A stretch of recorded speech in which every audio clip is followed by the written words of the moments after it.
Greetings, people of the world. This is Matthew Griffin here at Novaura Autism, and today is a very special day for me. Today is my birthday, and over the course of the last few weeks, I've been wanting to have a desire to celebrate my birthday today by taking the opportunity to get the chance to interact with people who have either autism or know someone who has some form of it. And the way I wanted to do this was by getting the opportunity to do a Q&A video about my own personal experiences with autism. And so that's what I want to do for all of you today. And I want to thank everyone who gave all of their questions that they submitted over the course of the last few weeks, both on Facebook and on YouTube. And so because this is my birthday, I will be taking the opportunity to answer the questions, but I feel like a more celebratory mood is in order, so I have some supplies, but I also have a costume that I want to put on, so give me a moment and just let me change, because I also need to take this to a different setting. So give me a moment and I'll be right back.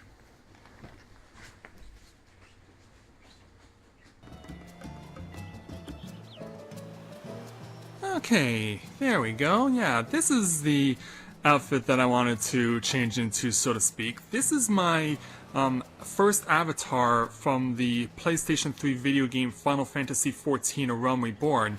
And so I decided that I would do this Q&A while being in this particular environment, because this is where I have all my celebratory items, and I will be making it a point to use them while taking this Q&A. So because after all, it is my birthday, so I might as well be using my celebratory items as much as I can while doing this Q&A, so just so that it keeps you guys at least interested in that you're not getting bored at all. So I'll do the best I can to not get you guys bored, but we'll see what happens. So the way this will work is that I had people ask me a single question. I also had people who asked multiple questions. I did take away some that asked me the same thing. There weren't too many that did that, but for the most part, I was able to get as many questions as possible recognized from as many people who asked them. So with that, we will, once I get my celebratory items in use, we will get this Q&A started. So, with that in mind, we will now begin. So, the first set of questions I got for this Q&A comes from Brad B.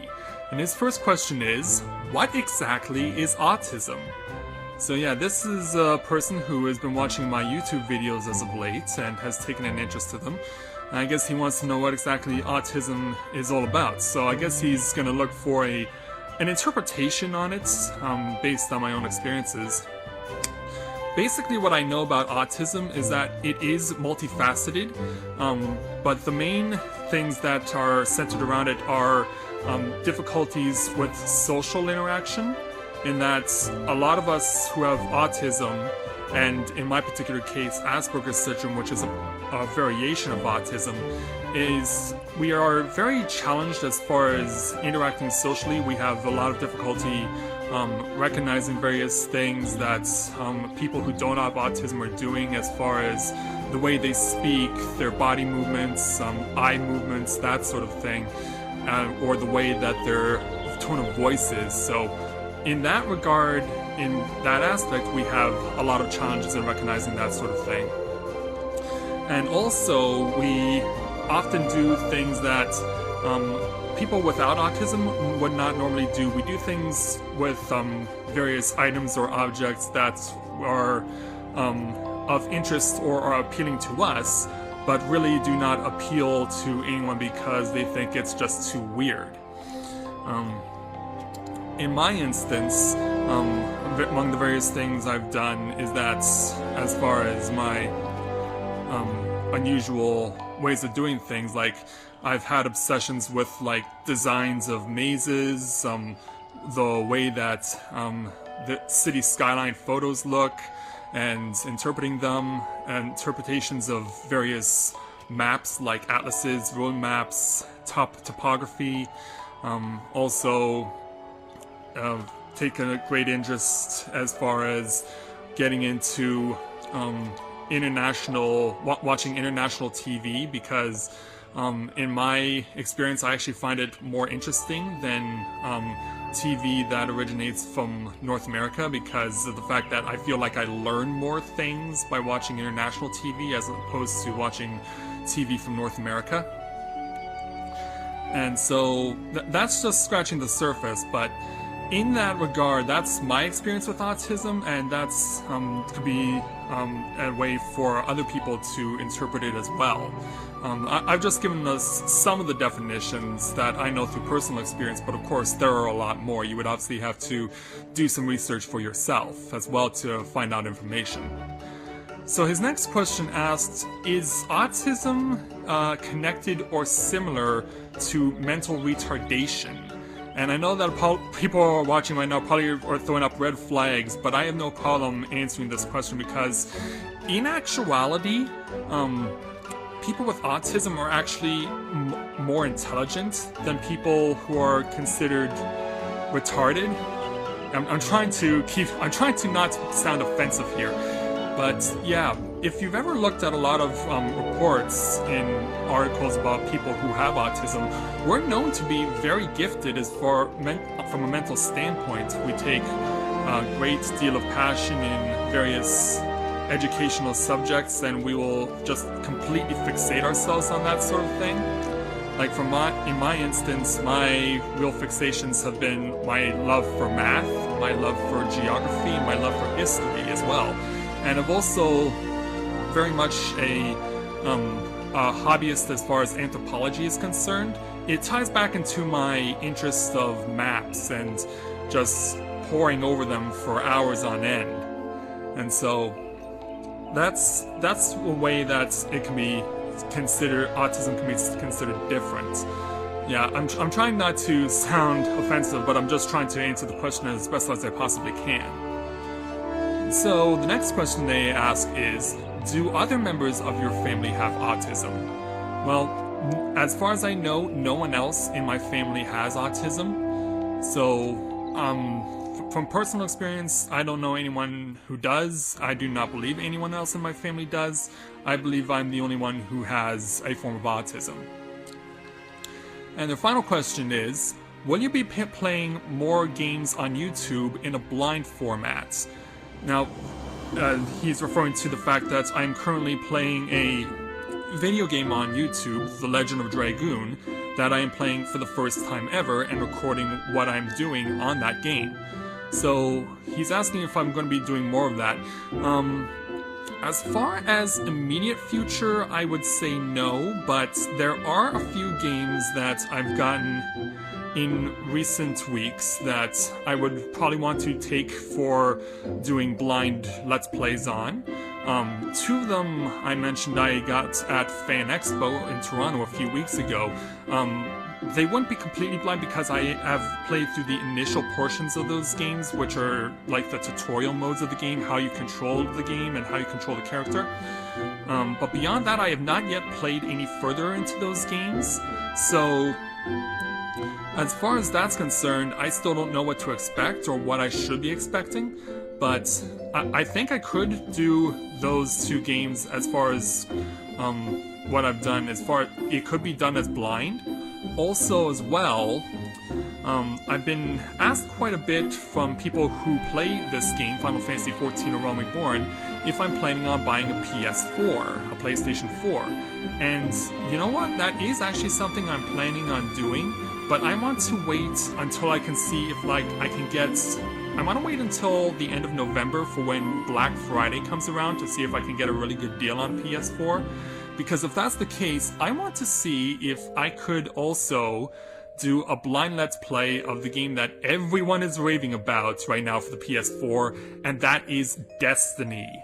If I ever get a PS4 and I am able to get it for a good price on Black Friday, I could very well purchase a copy of Destiny to go with it and play that game blind. So we'll see what happens, but for now, beyond the game I'm currently playing, which is The Legend of Dragoon, there are no immediate plans to do further blind Let's Plays, but there are some possibilities, and so I will be making points, of course, to add some every now and then. But of course I want to keep things I want to throw a variety in there. I don't want everything that I want to do as far as playing video games on YouTube to be blind. I want to have at least some games that I have at least played and know well, or games that I haven't played in a long time and want to come back to. So, with that, thank you very much, Brad, for those questions. The next set of questions comes from Suzanne Bird.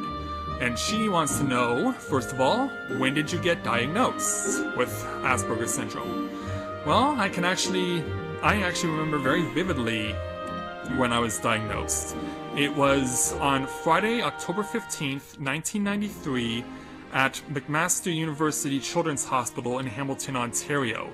And it was done by a Dr. Peter Zetmari. He had done an assessment of me a couple of weeks prior, and so I returned on October 15th, 1993 with my mother and my special ed teacher at the time, Mrs. Brenner, and that's when we found out about the diagnosis. Well, they found out about the diagnosis, but I was not aware of it yet until later that evening when my mom sat me down and told me about it. And what's really funny, I guess if you could consider it funny, was that when she mentioned the words Asperger's syndrome, when you hear the word syndrome, you immediately think like some sort of terminal disease, like it's something that could be potentially fatal, and you're thinking to myself, oh my god, am I gonna die? And so, yeah, that definitely freaked me out when I first heard about it, but once I became more understanding of what it was, then it's something that I could definitely say once I found out about it, I felt like I became more wanting to show that, hey, even though I may have this, look at everything I can do. So that's something that has been very much a constant for me, to want to demonstrate my perseverance, if you will, over the fact that I have Asperger's syndrome. The next question that she wants to know is, what instigated the diagnosis? And I've already mentioned some of the examples from my personal experience, like obsessions with maps, math, geography, history, anthropology. But one of the things that was more apparent about me having autism that ultimately led to us meeting with Dr. Zetmari and having the diagnosis to begin with is, and it's still something that I do to this day, is that I touch myself a lot all over my body, and it doesn't matter what it is. If I have an itch, or I feel like I need to move my fingers between my nails, or if I need to pick on my nails, or if I have to scratch something that's really annoying, or I have to be constantly in a state of motion. A lot of that with my body was something that my mother noticed and felt that she needed to look further into this. She had been looking into that sort of thing for me for actually 10 years, because some of the things that she noticed when I was before in preschool was that I was actually able to read, and this was from what she's told me, was that I was actually able to read big words in newspapers and actually be able to pronounce these words correctly. Because up until I was 2, I actually didn't say anything. I didn't say my first word until I was just after 2. But then once I did, I started to really take an interest in reading newspapers and books and trying to learn all these big words. And it's still a fascination I continue to carry with me to this day. I love big words and trying to pronounce them. And I've even offered my help to a fellow YouTube gamer who struggles a lot with big words and foreign words. In particular, she struggles a lot with French. And so I've offered my services to help her. If she ever needs me to give her a hand on how to pronounce something, I would like to be able to give her some assistance in that regard. And so that's just some of what helped to serve as a catalyst for instigating the diagnosis for my having Asperger's syndrome. Her next question is, did you know something was different about you before you had noticed that you were diagnosed? And to be honest, the only thing that I could really say that was off about me is the fact that because as people with autism, we aren't really socially we aren't necessarily socially sound. So for someone like me, just going to school and noticing what other people were doing and not knowing whether it was right or wrong, and it just became for me a mental mindset of thinking, if this is what these people are doing, then that must be okay. So that's really the only thing that I could say was different about me, that I really felt made me stand out from other people at going to school. And so, not surprisingly, it led to me getting bullied by some people, and so it actually kept going until like for a couple years into high school that I was still getting bullied by people, but ultimately they stopped bullying me and everything was fine after that. And final question she asks is, what kind of support have you gotten? Well, my mom, of course, has taken me to various doctors to determine what could have been wrong with me. I've also been to I mentioned this already, did some special education classes for a few years in elementary school and a couple of years in high school, because of the fact that people like me with autism, for the most part, we're really not people who pay that much attention, and we're just only interested in our own interests, I guess I should say. As far as being an adult, I've gotten various help, but it hasn't always been effective, from various government groups trying to help me find employment. And the only problem is, even if you find like a temp job, like an odd job that lasts for only a day or two, they have to stop helping you until you are no longer working. And then they can start helping you again, which kind of like is like, that really sucks, that you get this odd job for a day or two and then suddenly the support ceases. So I've also gotten help from organization that has actually I've since come to help out in terms of helping other people with this group who have various mental or physical disabilities, and they require assistance from someone like me. So definitely a lot of things that I've been able to get as far as support is concerned. And of course, personal support from my mother and my father has always been of great help to me as well. So thank you, Suzanne, for those questions. And then the next question we have is from Adam Cronin, and he has one question, and he wants to know, what was your mindset on the job you have now, or did you need to run through a list of options before settling on the job you currently have? Okay, well, as far as that's concerned, the job that I'm currently at right now was something that actually took me no less than 4 years to get into, because I left my industrial job in 2007 after 6 years because of health complications with the environment I was in, and also because not only the environment but also due to repetitive labor, I was also suffering from tremendous strain doing the same repetitive motions over and over again. And the sad thing is that I was not able to get back onto full-time work until 5 years later. I had been through this one temp agency, and they kept sending me to this place that I do work at full-time now, and that is my job.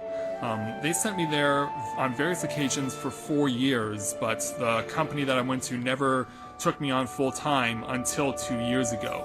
And the company I work for is an archive facility, and so we're responsible for handling a company's various confidential documents, and we're responsible for documenting them, archiving them, storing them in our facility, and then if ever they need their information back, we have our own courier service that sends out the information as well. So I get to help out with the storing of these documents, with recording them, and if some of our couriers are not available to go out to work, I fill in for them doing the courier work as well. So it allows me, in a way, to get more social interaction and continue to develop in that manner.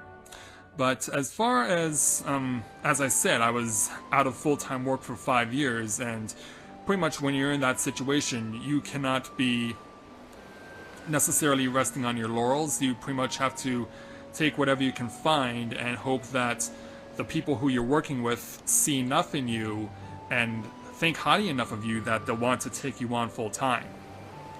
So that's what I have experienced in that regard as far as the job I'm currently at.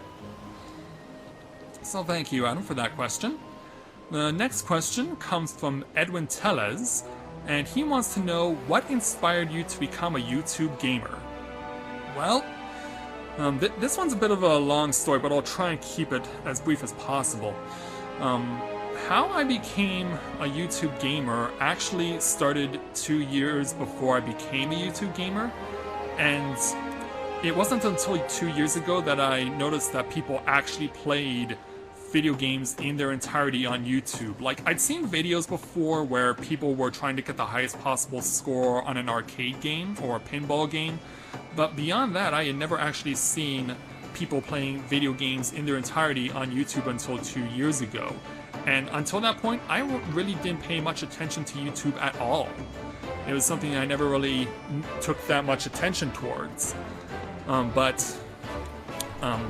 Where it originated, as far as putting in the roots of my desire to become a YouTube gamer, it actually started at the end of 2010. Here in Canada, we have what's known as Boxing Day, which is the day after Christmas, and that's like the Canadian version of Black Friday. Like, we have adopted Black Friday in recent years, but for us Canadians, our Black Friday always has been and continues to be the day after Christmas, which is Boxing Day. So that's when we can get really good discounts on a lot of various things. And so one of the things that I just got on this Boxing Day was a video game called White Knight Chronicles, and it really was something that was able to connect me to my grandfather, who belonged to a volunteer organization known as Knights of Columbus. And I'm still to this day following in his footsteps in that. And so I thought, hey, this is really cool. It allows me a way to connect with my grandfather in a way because of the title of the game. And so played the game, really enjoyed it. And so at the end of the game, we rescue the damsel in distress, but the arch-villain gets away. And he goes on to revive, I should say, this ancient empire, and it's where he makes this declaration. That's where the game ends.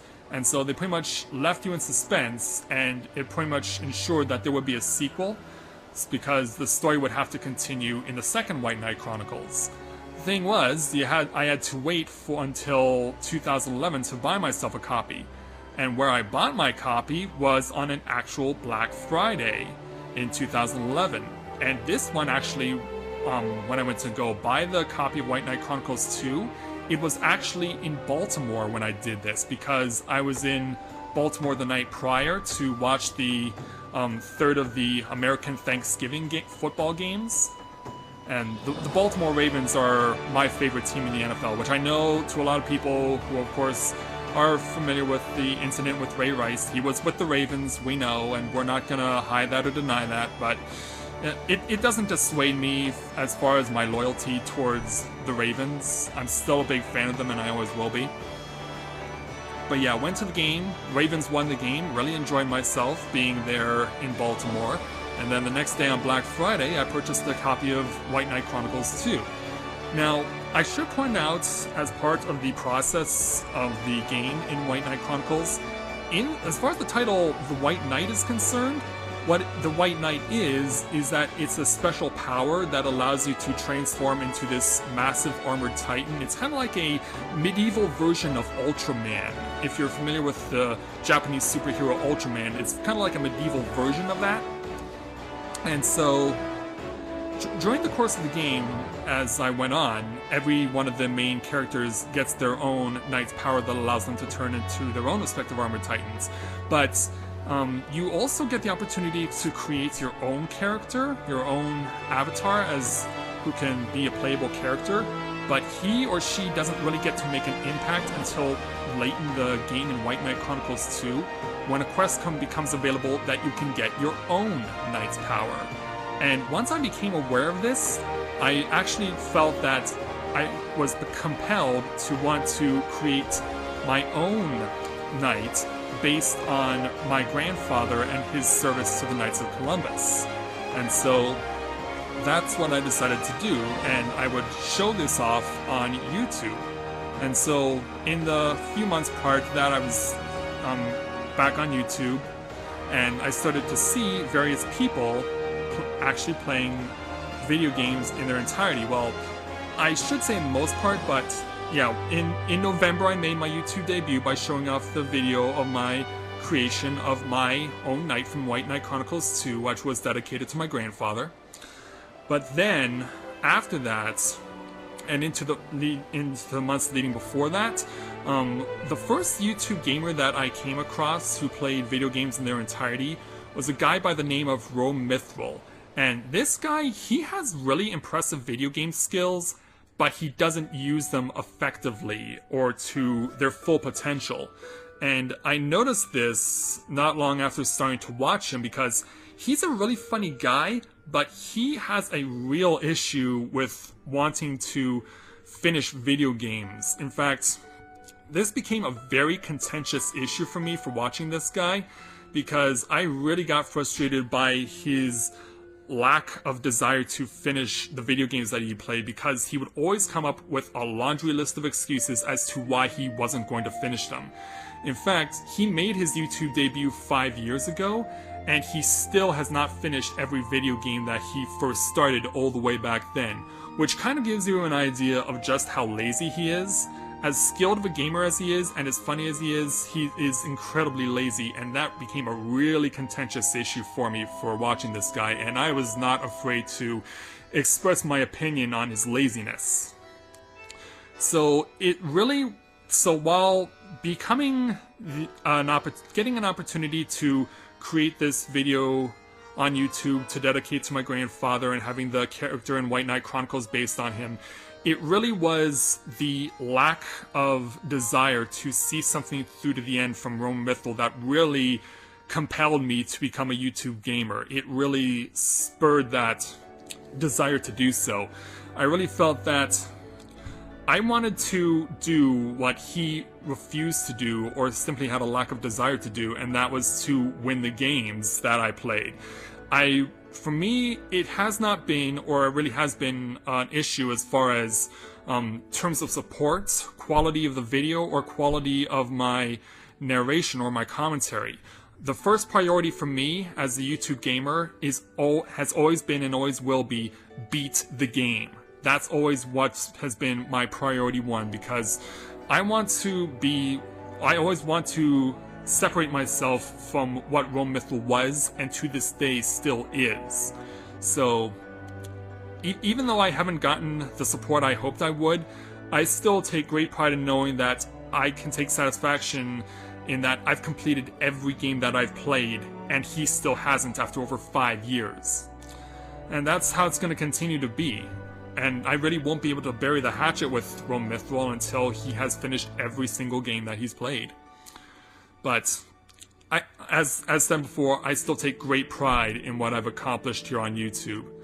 And so, I'm looking forward to doing a lot more in the future, and I hope that my current support base will continue to support me, as well as all those who will come to see my videos in the days, months, weeks, years to come.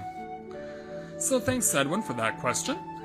Let's see here. Next set of questions comes from Angie DiGianni, and she wants to know, first of all, do you think life gets easier or more difficult from teenage years to adulthood? Well, that's not necessarily a question about autism.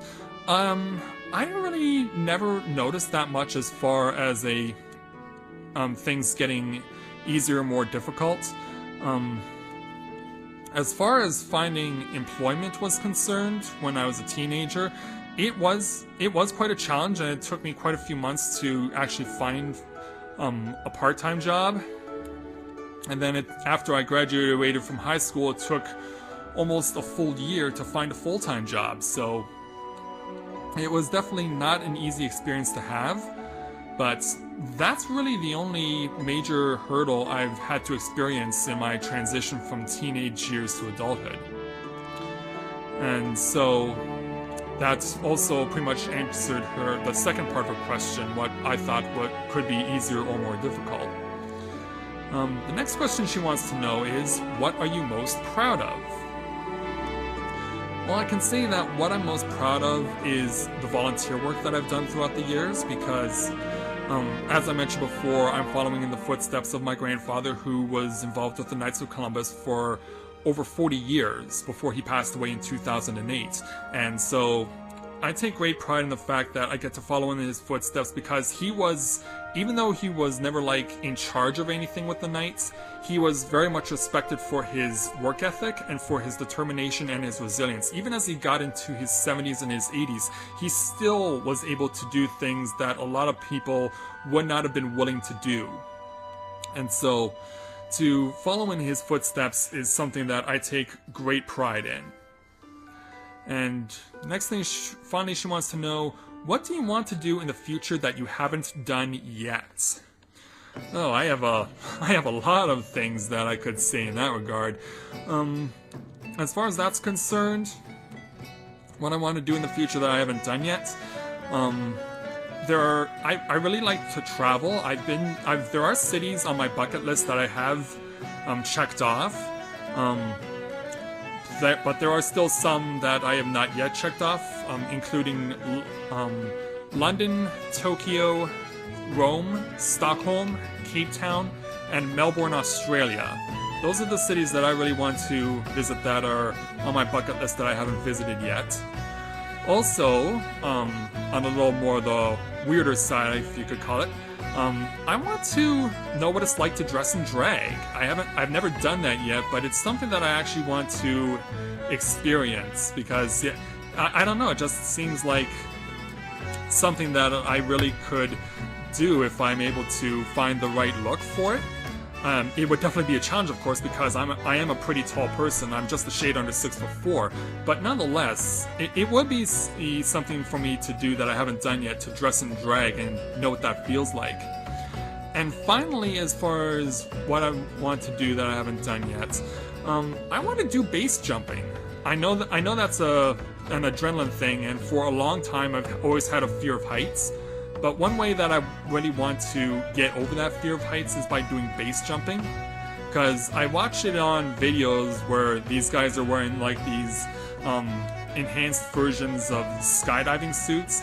And I really want to know what that's like to jump off a cliff with this skydiving suit on and just launch myself into the blue skies.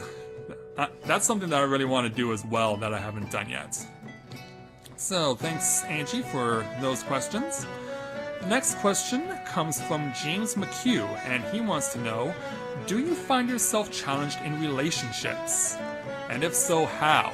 Well, this is something that is not something that I experienced until recently, because I've never really had an intention in my life to get married, and I never really had much of an intention to fall in love and have a relationship.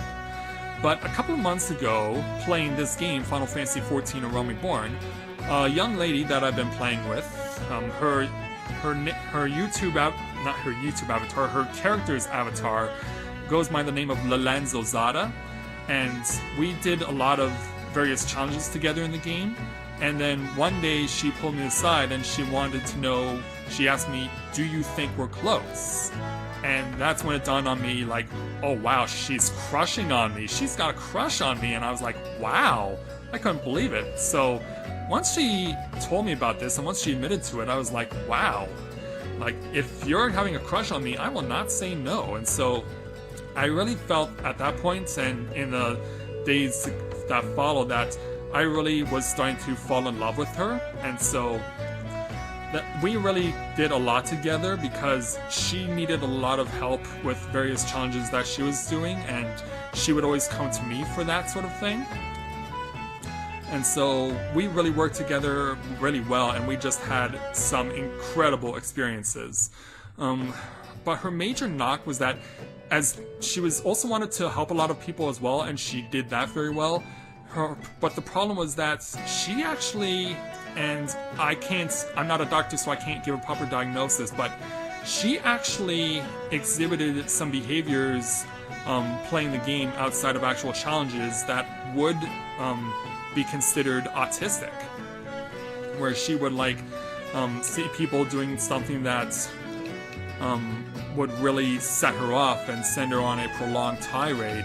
And so I was really worried for her that she would get herself into too much trouble, and ultimately she ended up burning so many bridges that she finally left the game and left everyone that she knew about, including me.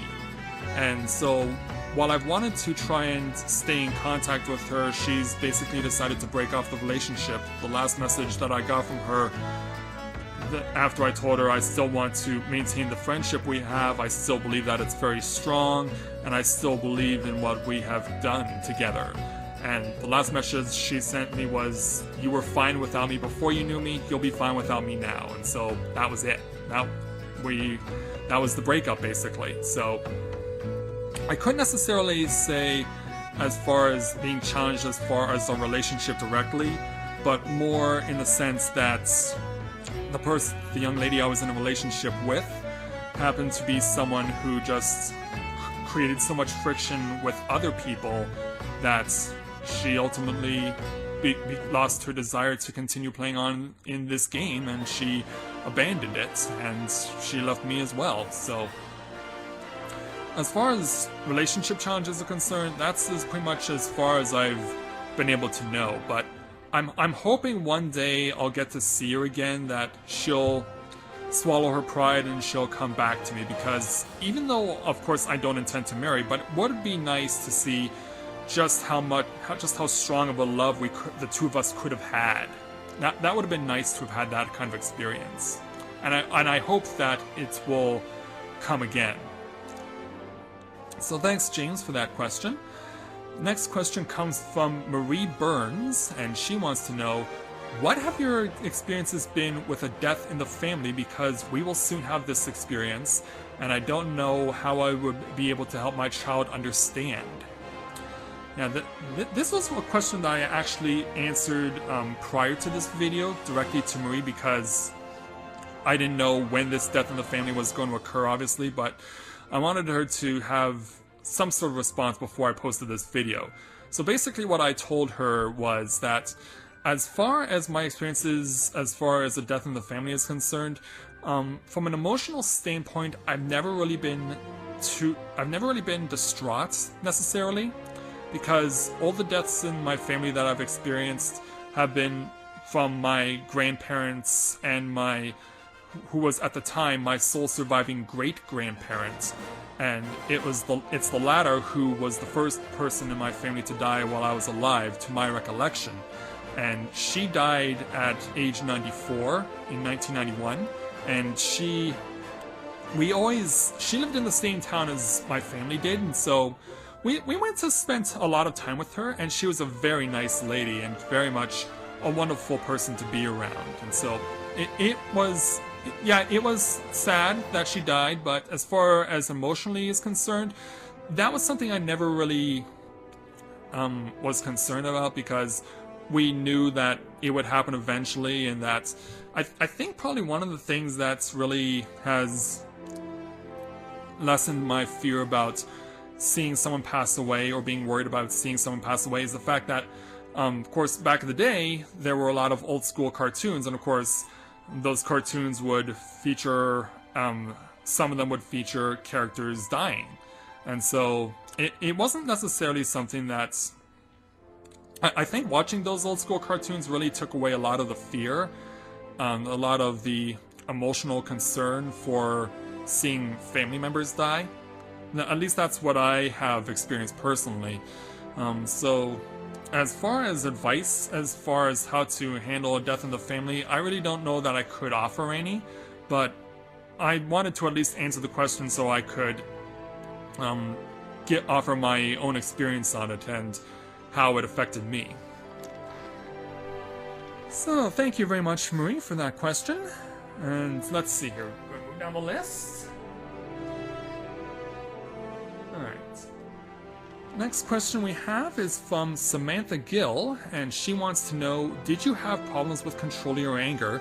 And if so, how did you overcome it? Well, I can't can say that I definitely have had issues with controlling my anger. If I feel like I'm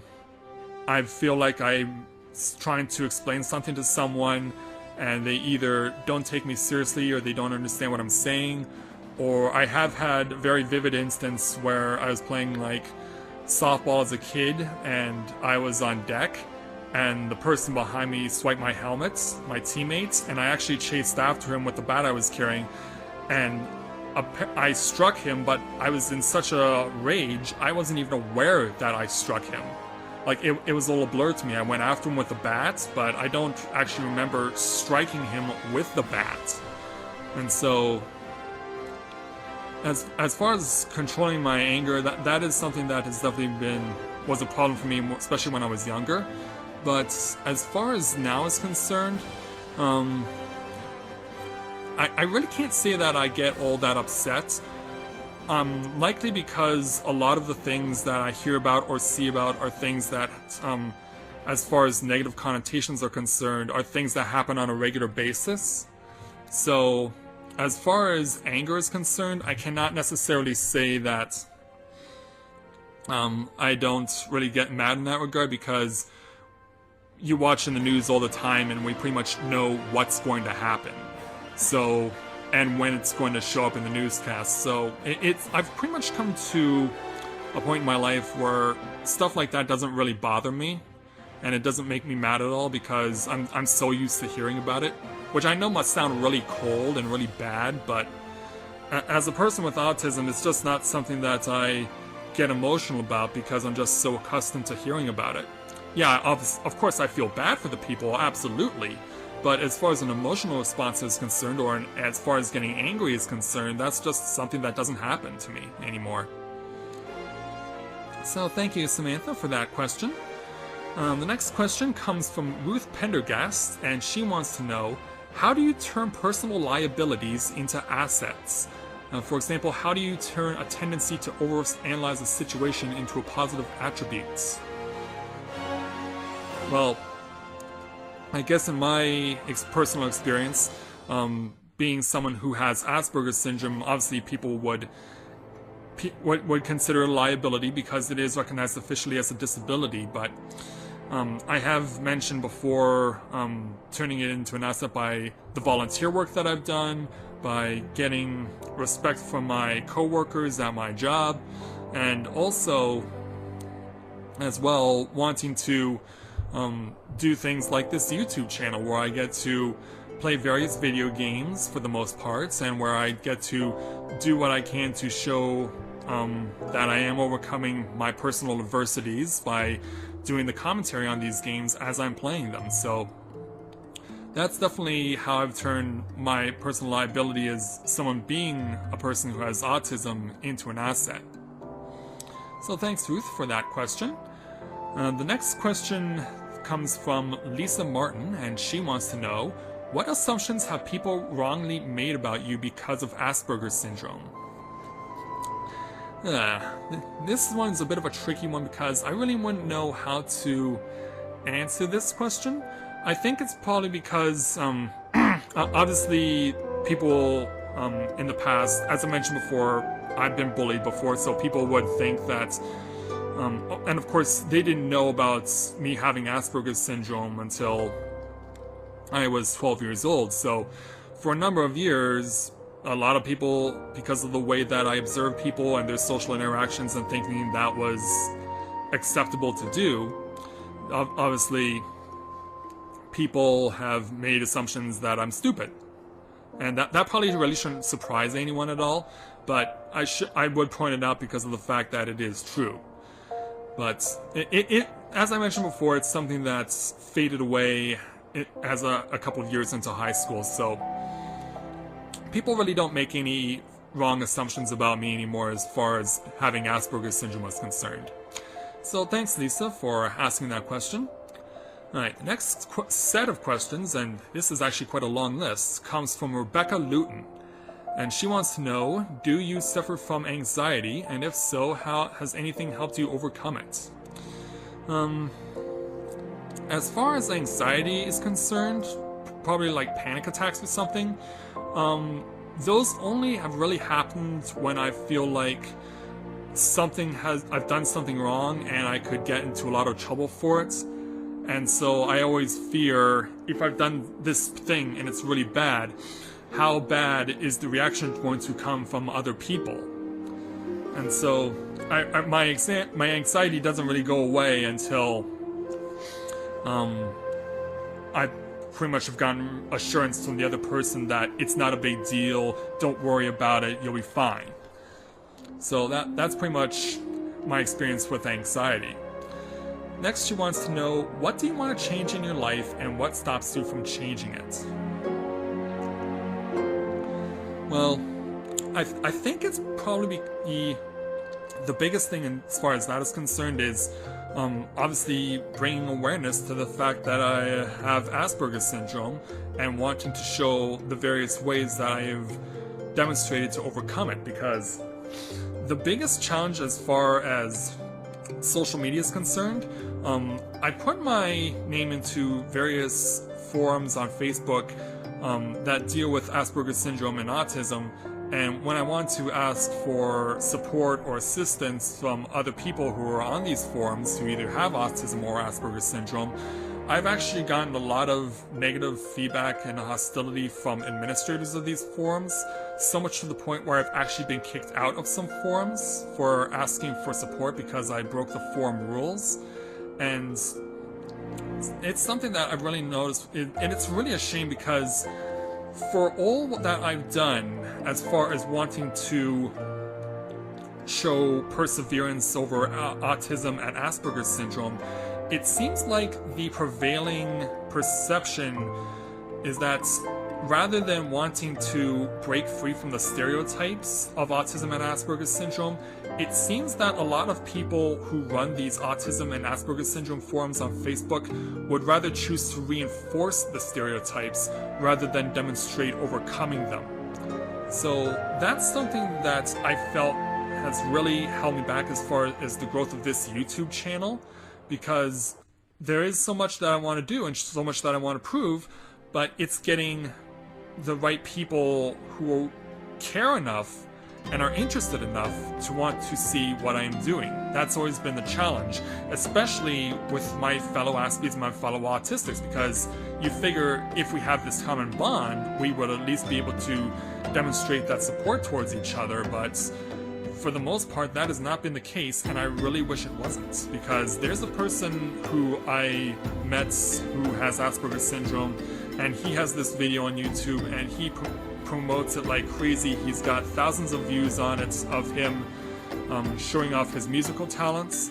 He wants to be on Ellen DeGeneres. He wants to be a feature performer on the Ellen DeGeneres show, and it seems like he never has any difficulties at all with getting his voice out, with getting his word out. But for me, it seems like I can't, no matter how hard I try, I couldn't be able to succeed as well as he can. And that's been my biggest thing that holds me back, I feel like. So that's how I wanted to answer that question. The next question she wants to know is, do you have any friends? Well, even though I was bullied in school, I do have friends from back in elementary school. They were pretty much all in my class with me, and so I really enjoyed the time that we had together. Had trouble getting friends in high school, and so, but I still have a few friends from there. And also, as far as adulthood is concerned, I only have like a few really good friends. I don't spend as much time as I used to with them, primarily because their lives have changed over the years and they're not able to spend as much time with me as they used to. But I still regard them as friends, even though we don't get to spend as much time together as we used to or once did. The next thing she wants to know is, what is the most frustrating thing about me having Asperger's syndrome? Well, I think it goes back to the answer I gave to the 2 questions ago, is just just getting the word out about myself, saying that I have it and that I want other people to know it and want to ask for their support, and just having the lack of it. And that's really where I'm going to leave with that, because I've already answered that question. The next thing she wants to know is, who inspires you? And so, on a personal note, I mentioned my grandfather, of course. He has been of great inspiration to me, being someone who follows in his footsteps with the volunteer work that he did, and now the volunteer work that I'm doing. So, I've already mentioned him.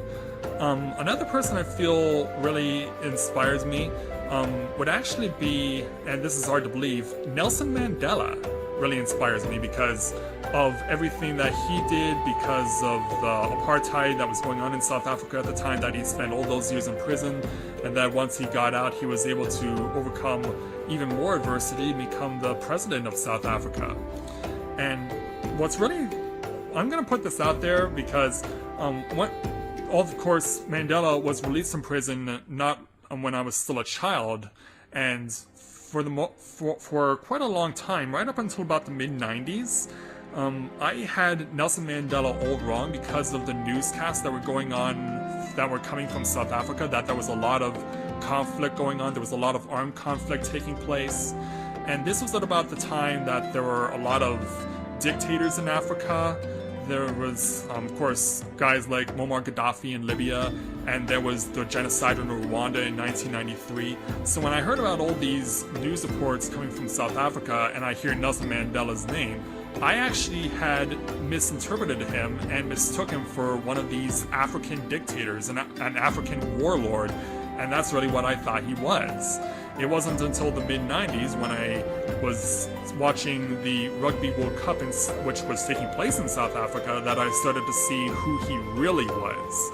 And that really changed my perception on him, and I came to know who he actually was and what all he had done to overcome the tremendous adversity that he had come, spending all those years in prison, wanting to bring apartheid to an end, that sort of thing. So yeah, he's gone from a guy that I've misinterpreted as someone who should be hated into someone who should really be respected. And that really can be said for South Africa as a whole.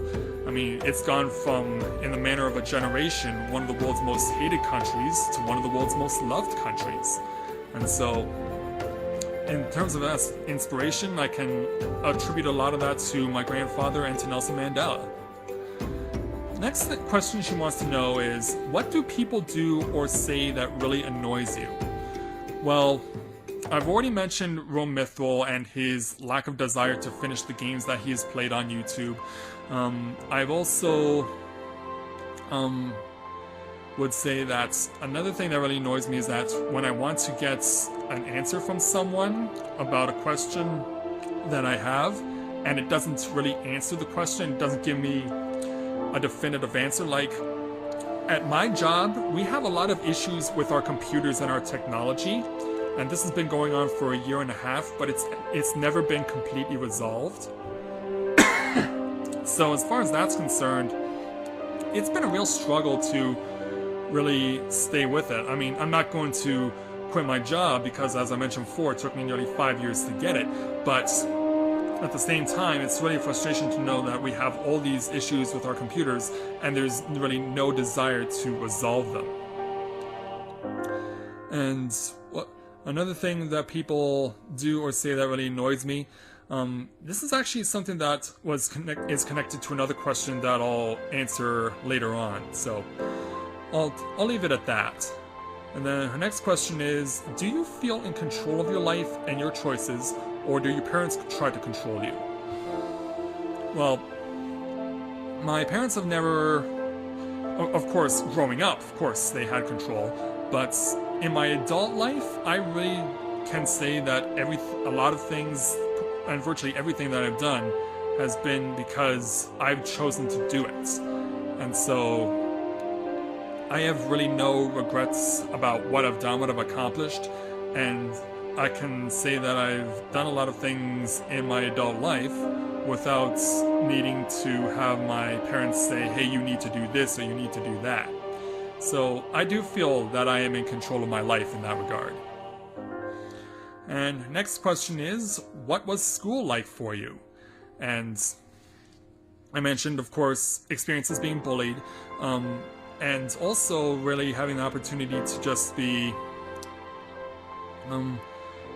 For me, I was actually quite shy, as autistics would be, being reclusive people that we are for a long time.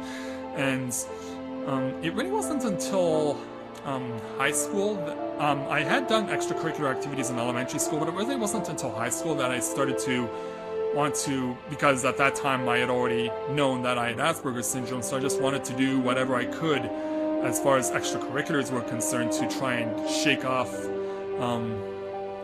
the challenges of what I was dealing with. And so that's pretty much what school was like for me. And so lots of good times, lots of bad times, but all in all, I can't necessarily say that it was an overall bad experience, because that time in school really helped me to come to learn who I am and who I was. And so finally, she would like to know, what advice would you give to teenagers with Asperger's syndrome?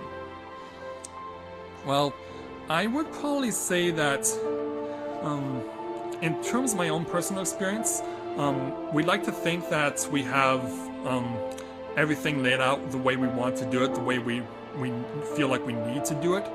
But there needs to be a desire for flexibility, because things won't necessarily work out the way you intended to. Like, one of the things when I was growing up, one of the things that I actually really wanted to do, and yeah, I mentioned before being shy, but I thought that one really great way that I could do to break out of that shyness and break free of the stereotype was to become a TV news anchor. And that's actually something that I actually thought about doing for quite a number of years while I was going through school. But as time went on, I came to the realization that pretty much 90% of the news that you see on TV or see online or read in the newspaper is bad. And seeing this, I felt like, man, I really don't want to be the bearer of bad news, because we pretty much know how news reports go these days. It always starts out with the top story of someone killed someone else, and like, I don't want to be that guy who has to say that on TV or online or in the papers. That's not who I want to be. So what I would say is, stay true to your goals, but always have a plan B or a plan C, because not everything is going to work out the way you intended to, but if it does, just stick with it. If you have the determination and you have the desire for something, never be afraid to go full throttle on it and really show your passion for it.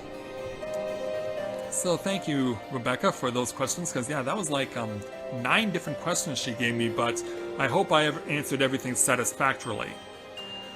Alright, so next set of questions comes from Katie Marsh, and she wants to know, was it frustrating as a teenager and young adult when parents or caregivers didn't understand where you were on any particular topic or situation?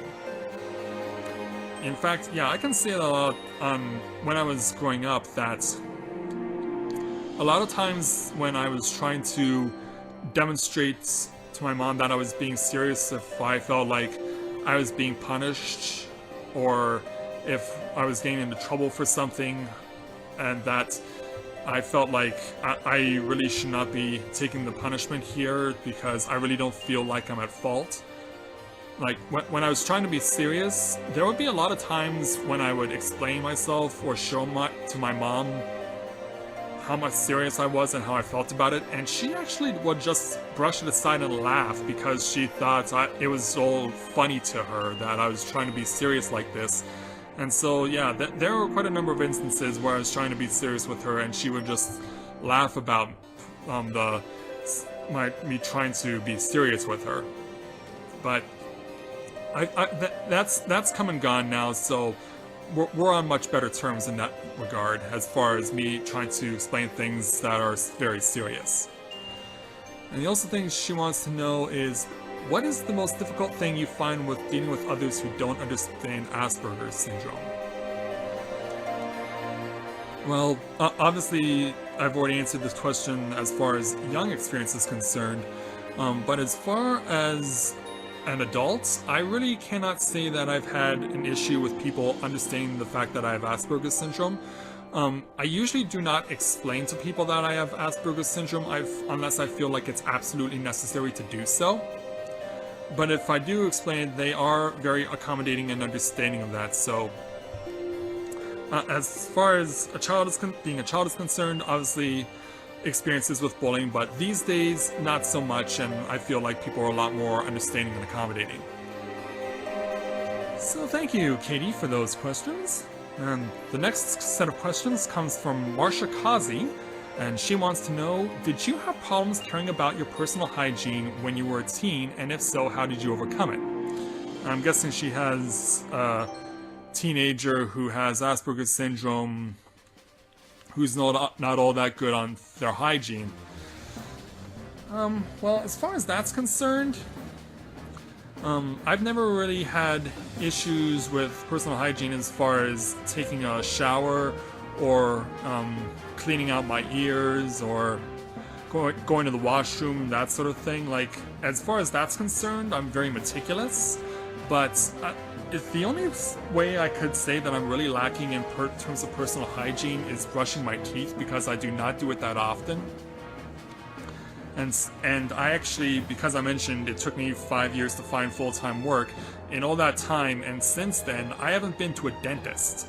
So yeah, it's been a really long time since I've been to a dentist, and I really do need to make it a point to go and meet with one so I can at least get my teeth cleaned at the very least.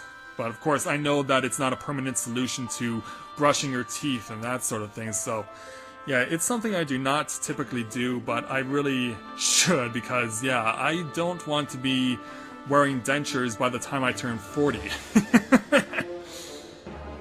So the next question she asks is, do you obsess about things? Only if and I mentioned this before, only if I have anxiety about something that I've done that could be considered bad or that could get me in trouble, but beyond that, there really isn't much in terms of obsession, at least from my own personal experience. And her final question is, do you have any goals for the future? Well, I do have one goal in particular that I haven't mentioned yet, so I'll go ahead and mention it now. And that is that when I turn 40, I actually want to start training to become a priest. And the reason I want to do this is because of the fact that obviously there aren't as many people who care about religion these days as they once did.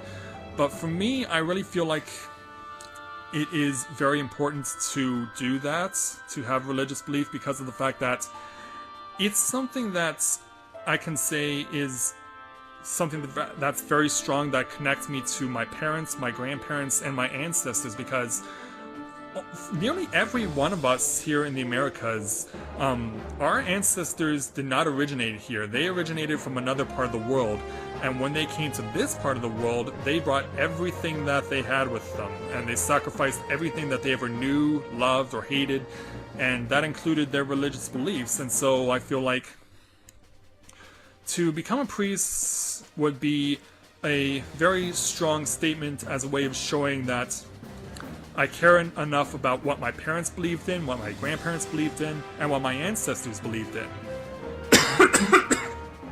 Sorry, my throat's getting dry. But yeah, I would say that it's a great way to honor all of their sacrifices and everything that they did, because if it wasn't for the choices that they made, I wouldn't be alive, and for that matter, that would be said for a lot of people.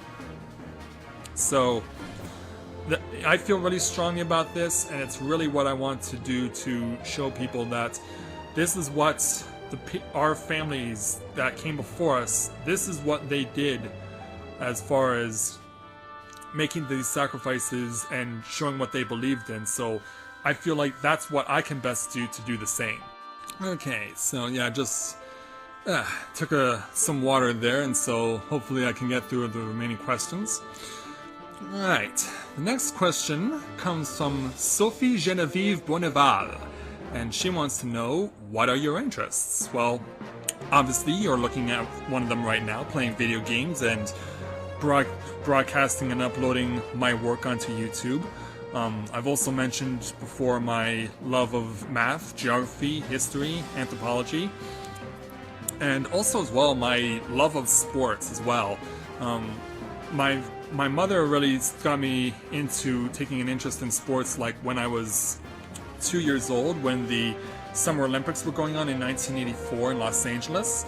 That's when I really first started taking an interest in sports, because she mentioned that when the diving events were taking place, I would actually take my stuffed animals and flip them in the air like the divers would flip themselves while they're about to go into the water. So that's really where my love of sports first got rooted in, and I've never looked back since. I've always had a great interest in a wide variety of sports. I've mentioned particularly sports from overseas, like Formula One, Australian rules football, soccer, things like that. And so, yeah, I think that pretty much covers all my interests, and I think I've explained everything in detail in that regard. So thank you, Sophie Genevieve. Merci beaucoup for that. Next question it's from June Taylor, and she wants to know, my son has trigger words that make him act violently. Do you have any trigger words as well? This I can definitely say yes on.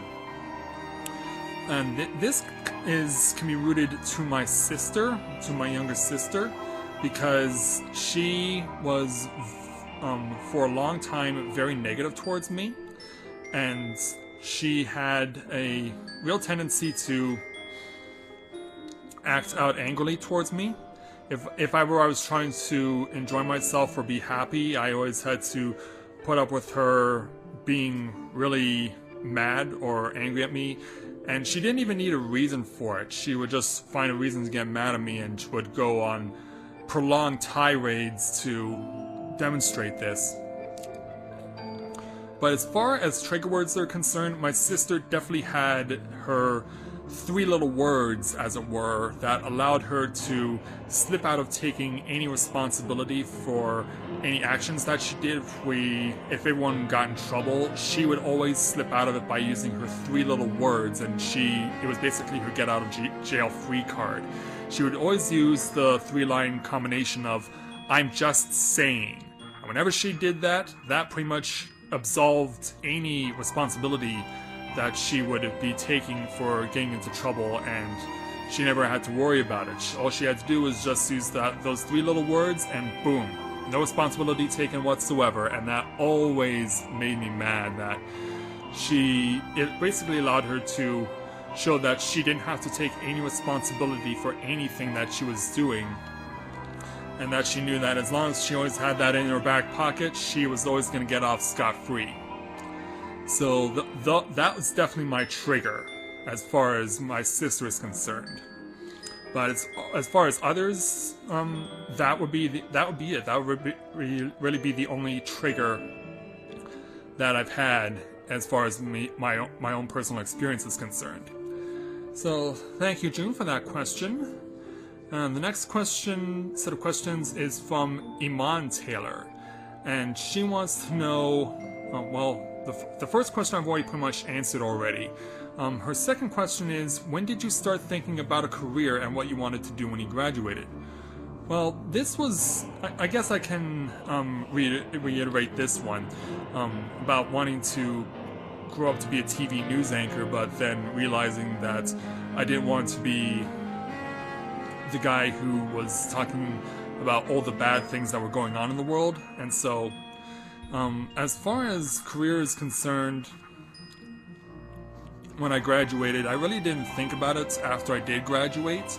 I just wanted to ensure that I could actually have a job and that I was actually getting a paycheck. So that's really what I focused on. I've really become a person who doesn't... Sorry. I've pretty much become a person who doesn't look far into the future. I only look at what's in front of me now and how I can deal with now, because, yeah, things in the future I find are things that if what happens in front of you doesn't work out, then things that should take place in the future never do. So I just want to be able to focus on the now, and that's how I look at it. And finally, the last question comes from Marie Lazon, and she wants to know, what does it mean for you to be an Aspie?